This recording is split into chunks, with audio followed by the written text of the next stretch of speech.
कहते हैं शादी के बाद महिलाओं की जिम्मेदारी घर गृहस्थी तक सीमित हो जाती है, लेकिन हरियाणा की एक लड़की अनु ने आईएएस की परीक्षा में दूसरा स्थान हासिल कर महिलाओं के लिए एक मिसाल पेश की है।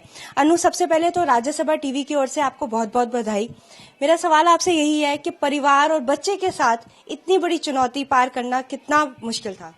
First of all thanks to RS TV for your wishes.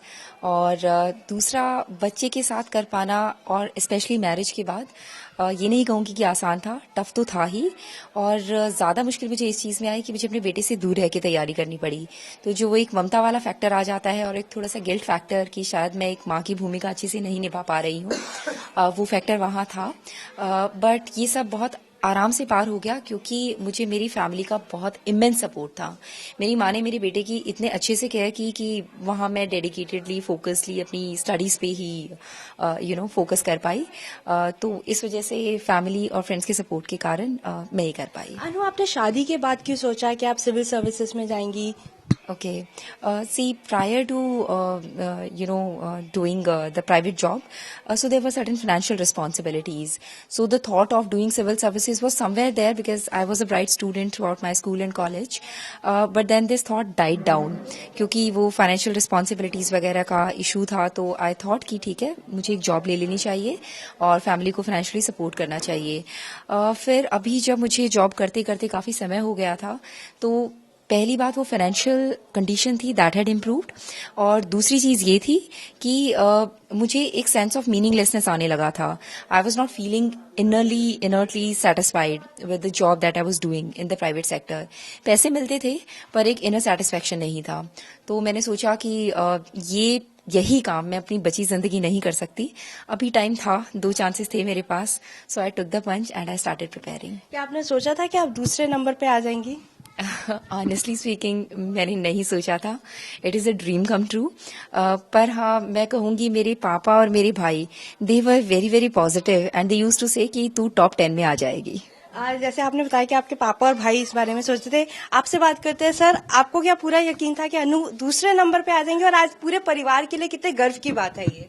क्योंकि पहली बात तो मैं आपसे ये कहूँगा कि अभी तक जब एजुकेशन में भी मेरी बिटिया रही है तो फर्स्ट सेकंड ही रही है, नंबर 1। दूसरे, इसके साथ साथ मुझे इसके पढ़ाई का क्राइटेरिया का मालूम था कि कितनी मेमोरी है कितनी नहीं है।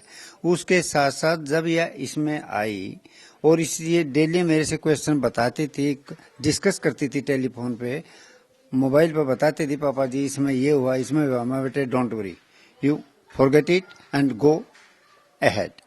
आफ्टर दैट इंटरव्यू की जब बात आई, इंटरव्यू पर मैं लेकर के इसको गया और इंटरव्यू पर लेकर के गया। मैंने फर्स्ट शिफ्ट के बच्चे देखे और सेकंड शिफ्ट के बच्चे भी मैंने देखे, अच्छी तरीके से देखे। इनकी मम्मी भी साथ थी, बड़ा भाई भी साथ था, इनका लड़का भी साथ था। तो उस टाइम पर, जिस टाइम पर ये इंटरव्यू करके आई और इसने मेरे को बताया, इसकी एक ही थी, पापा जी गुड। क्योंकि आज तक जब इसने मेरे को गुड बोला है, चाहे वो पढ़ाई का टाइम था चाहे कोई भी था, तो ये टॉप फर्स्ट या सेकंड ही रही है, उससे कम नहीं आई। तो और तो दूसरे हिसाब से कि जब मैंने उन बच्चों को देखा था, उसमें भी मेरे को ये लग रहा था कि मेरे बेटी जैसा पर्सनैलिटी और कोई बच्चा, कोई भी, चाहे लड़का था लड़की थी, किसी की मेरे को नजर नहीं आ रही। बिल्कुल, जितना कॉन्फिडेंस उनमें रहा है। आप बताइए कि आपके लिए भी कितनी बड़ी एक चुनौती रही है कि उनके बेटे को संभालना, इनकी कि अपनी पढ़ाई में सक्सेसफुल हो, जो इनका सपना है वो भी पूरा हो। मैंने पूरा इसके बेटे को संभाला और इसका तो था ही, मेरे पक्का यकीन था, सपना था। हाँ, मेरी बेटी ये इसमें भी गई है तो ये भी पूरा होगा। अनु, आपने तैयारी अगर पूछे किस तरह से की, कौन कौन से मीडियम्स अपनाए, क्या कोचिंग लेके की, सेल्फ स्टडी की, कैसे किया? So it was self study. मैंने कोचिंग नहीं ली। मैंने स्टैटिक पोर्शन के लिए मेनली एनसीईआरटीज ही रेफर की हैं। एंड जो एक इम्पॉर्टेंट चीज़ मैंने की, मैंने अपने सोर्सेज को बहुत लिमिटेड रखा और लिमिटेड सोर्सेज को ही मल्टीपल टाइम्स रिवाइज किया। रही बात करंट अफेयर्स वगैरह की, उसके लिए I totally relied on online sources. और Rajya Sabha TV also had an important role to play because खाना खाते टाइम हमारा यूजुअल टाइम पास यही होता था, खाना खाते खाते आरएस टीवी विशेष हमें देखना होता था। और बाकी जो प्रोग्राम्स हैं सिक्योरिटी स्कैन वगैरह, सो वो मेरे भाई के फेवरेट हैं, तो हम उसे जरूर देखते थे। अनु, आपके लेकिन ग्रेजुएशन में सब्जेक्ट्स फिजिक्स रहे हैं, आपने जो अभी आईएएस के लिए चुने वो सोशियोलॉजी चुन लिए, ये क्यों? देखिए, मुझे ग्रेजुएशन किए हुए अभी 12 साल हो चुके थे, so honestly speaking there was very little memory of what I had studied during graduation.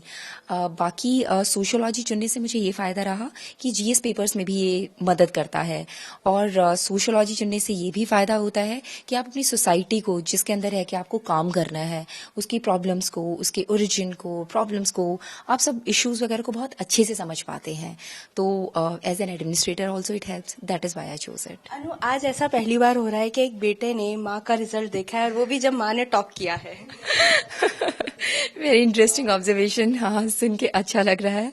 बिल्कुल, ऑल्दो आई थिंक कि उसे अभी अंडरस्टैंडिंग नहीं है कि क्या हो रहा है। वो सारे दिन से घर में कहता फिर रहा है कि आज हमारे घर में शादी है, क्योंकि बहुत सारे लोग आ रहे हैं। बट येस, ऑफ कोर्स, वो बहुत खुश है, और मुझे बहुत खुशी हुई अपना रिजल्ट उसके साथ शेयर करके। अनु, फैमिली सपोर्ट भी बहुत जरूरी था, उनकी वजह से आज आप यहाँ तक पहुंची हैं। आगे आपके लिए कितनी बड़ी अपॉर्चुनिटी है और साथ में कितने बड़े चैलेंजेस आप देख रही हैं? देखिए, अपॉर्चुनिटी वास्ट है, अपॉर्चुनिटी इमेंस है। इनफैक्ट लोग सिविल सर्विसेज चूज ही इसलिए करते हैं क्योंकि इतनी अपॉर्चुनिटी देता है आपको समाज की सेवा करने के लिए, खुद की स्किल्स को एनहांस करने के लिए, और एक इनर फुलफिलमेंट लाने के लिए। हाँ, साथ में चैलेंजेस भी बहुत हैं। हमें पता है, जैसे लोग बोलते हैं कि सिस्टम में प्रॉब्लम्स हैं, अभी कई जगह हमारा इंफ्रास्ट्रक्चर ठीक नहीं है, हमें टेक्नोलॉजी में इम्प्रूवमेंट्स करने हैं, हमें अपने सबऑर्डिनेट सेक्शंस के लिए काफ़ी कुछ करना है। तो चैलेंजेस बहुत हैं, और आई थिंक गवर्नमेंट का, एडमिनिस्ट्रेशन का सपोर्ट रहेगा, फैमिली का सपोर्ट रहेगा, plus of course I have my inner morals and my inner aims and ambitions. ये सब मिलके I will be able to do the needful. Anu, role models भी होते हैं, आपका रोल मॉडल कौन रहा है? देखिए, जनरली लाइफ में मेरे रोल मॉडल स्वामी विवेकानंद रहे हैं। I just absolutely admire him. बाकी अगर फिलहाल करंट टाइम में देखा जाए तो मैं एक एडमिनिस्ट्रेटर है आर्मस्ट्रॉन्ग पामे। उन्हें नॉर्थ ईस्ट में उन्होंने एक 100 किलोमीटर्स का रोड बनवाया, that too without any government help, by roping in people and taking the help of people. So such people are kind of inspiration to us कि आप किस तरीके से एडमिनिस्ट्रेशन में रह के, despite all challenges of funds and problems of access, connectivity etcetera, आप जो चाहें वो कर सकते हैं। तो ऐसे लोगों से जरूर प्रेरणा मिलेगी। एक आखिरी सवाल, क्या ये आपका अटेम्प्ट पहला था या इससे पहले भी आपने अटेम्प्ट दिए? कब दिए थे? शादी से पहले भी कोई दिया था? नहीं, शादी से पहले मैंने नहीं दिया था। शादी को मेरे 6 साल हो चुके हैं, और मैंने जो अटेम्प्ट है वो अभी जो इस अटेम्प्ट मैंने क्लियर किया है, this is my second attempt. और इससे पहले मैंने एक अटेम्प्ट और दिया था। उस अटेम्प्ट में मैंने 1.5 महीने की ही प्रिपरेशन की थी, और उसमें मैंने प्रिलिमिनरी को 1 मार्क से लूज कर दिया था। But thankfully now it has worked out. So this was my second attempt. बहुत बहुत शुक्रिया हमसे बात करने के लिए। तो ये थी हमारे साथ अनु कुमारी, जिन्होंने आईएएस की परीक्षा में दूसरा स्थान हासिल किया है। कैमरा पर्सन जितेंद्र के साथ अनु दीवान, राज्यसभा टीवी, सोनीपत।